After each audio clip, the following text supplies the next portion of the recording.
నేనేమిటో నా గతమేమిటో తెలిసిన వారిని క్షమించలేరే. నడకేమిటో నా పడకేమిటో పెరిగిన వారు మన్నించలేరే. నీనుడినై పడి ఉండగా చెడి ఉండగా ధన్యునిగా మార్చావు, దీవెనగా చేశావు. నేనేమిటో నా గతమేమిటో తెలిసిన వారి క్షమించలేరే. నడకేమిటో నా అడకేమిటో ఎరిగిన వారి మన్నించలేరే. అందరూ కలిసి నేనేమిటో నా గతమేమిటో తెలిసిన వారి క్షమించలేరే. నా నడకేమిటో పడకేమిటో ఎరిగిన వారి మన్నించలేరే. నీయుడనై చేయుండగా నా యేసయ్యా ధన్యునిగా నన్ను మార్చినావే. నీయుడనై చెడియుండగా నా యేసయ్యా ధన్యునిగా నన్ను మార్చినావే. కలలాంటి బ్రతుకు నాది, కన్నీటి ఊట నాది. కలలాంటి బ్రతుకు నాది, కన్నీటి ఊట నాది.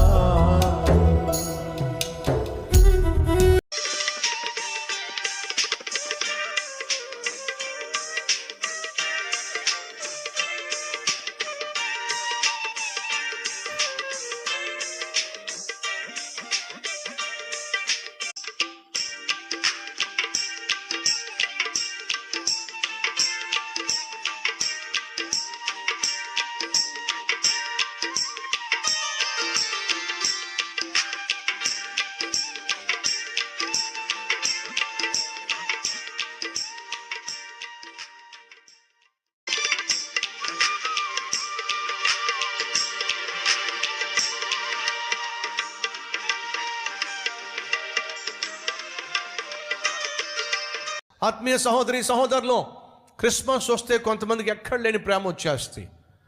అప్పుడే పండ్లు పంచిపెట్టడం, అప్పుడే ఆహారం పంచిపెట్టడం, అప్పుడే క్రిస్మస్ సందర్భంలో దుప్పట్లు పంచిపెట్టడం, ఇవన్నీ చేస్తూ ఉంటాం. దయచేసి గమనించండి, మన కల్వరీ టెంపుల్ పండగ టెంపుల్ మాత్రం కానే కాదు.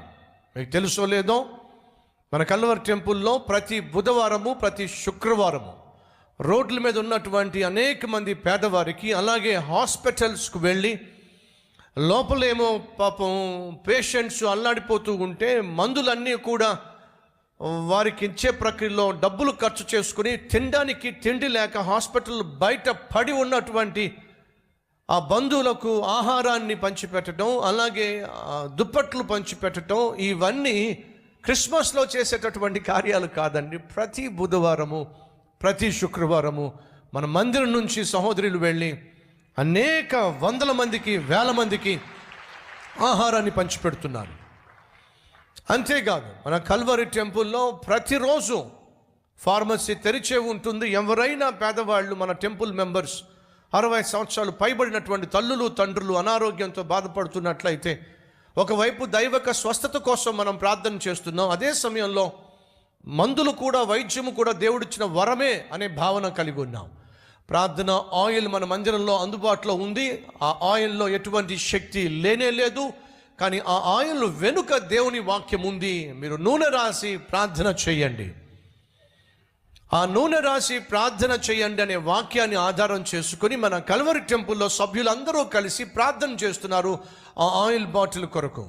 అనగా ప్రభు, ఎవరైతే ఈ నూనె రాసి ప్రార్థన చేస్తున్నారో వారిని కనికరించు, వారు చేసిన పాపములను క్షమించు, వారిని స్వస్థపరచు అని విజ్ఞాపన చేస్తున్నాం.